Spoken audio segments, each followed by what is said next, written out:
Mamen. Thank you very much nga pala dun sa mga nagsuggest kung ano pwede kong lutuin dun sa laman ng baka at may onting litid, mamen. Eto nga, nauwi tayo sa may nagsuggest dun, pares, mamen, pero ginawa ko, pares mami, kasi itong pares mami, pwede mong meriendahin at the same time, mamen, pwede mong ulamin yan. Ako nga, mamen, pagkaluto, ayan na, oh. Siyempre, ako tumira, kaya siyempre, ako unang titira niyan o titikim niyan. Kaya naman, solve na solve, mamen. Kaya ano pang inaantay natin? Tirahin na natin. Baka tirahin pa ng iba. Oh, super dali lang ito, gisa-gisa lang. Alam niyo naman dito sa page natin, ayokong nahihirapan kayo, pero gusto ko nasasarapan kayo. O, gisa lang tayo ng bawang at sibuyas, mamen. O, gisa nyo lang maigi yan hanggang lumabas yung mga aroma nila. Pag nagisa na, lagay mo ng 5 star anise at maglagay ka ng sibot. O, sa palengke lang yan, kaya wala yung net. Paminsan kasi, may net yan para hindi siya halo or hindi mo siya makakain. Total naman madali naman yan iwasan, madali makita sa sabaw. Okay lang yung walang net kasi may net 30. Ayan, 5 piso lang bili ko.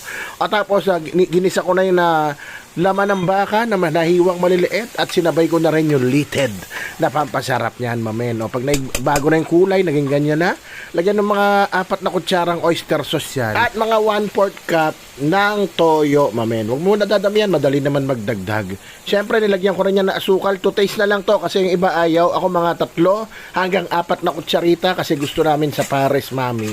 Or pares. Actually, pares na rin naman yan. Huwag mo lang lagay yung mami.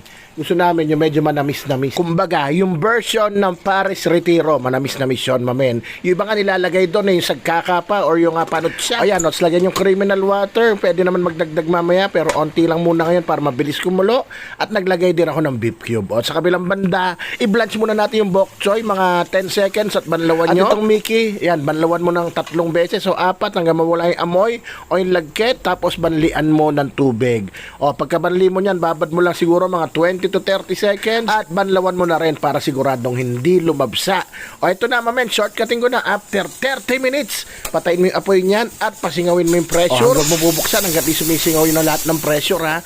Ayan, tapos buksan mo ulit yung apoy sa kalan. At magdagdag pa tayo ng funeral water dyan, mamen. Bahala ka na sa dami. Ikaw naman magtitimpla ng alat niyan at tamis. Yung kanina nilagay ko nga pala bago mag-asukal, paminta yun, mamen. At nagtunaw din pala ako, mamen, ng 4 na kutsarang cornstarch sa tubig. Kahit di mo damihan yung tubig, bahala ka na. Kasi sa sabaw mo naman ilalagay. At nung kumulo na siya, mamen, medyo lumapot na. Pinainit ko na ulit yung aking noodles. Kasi pag hindi mo ininit yan, paglagay mo nung sabaw, lalamig kagad. At naglagay akong bok choy.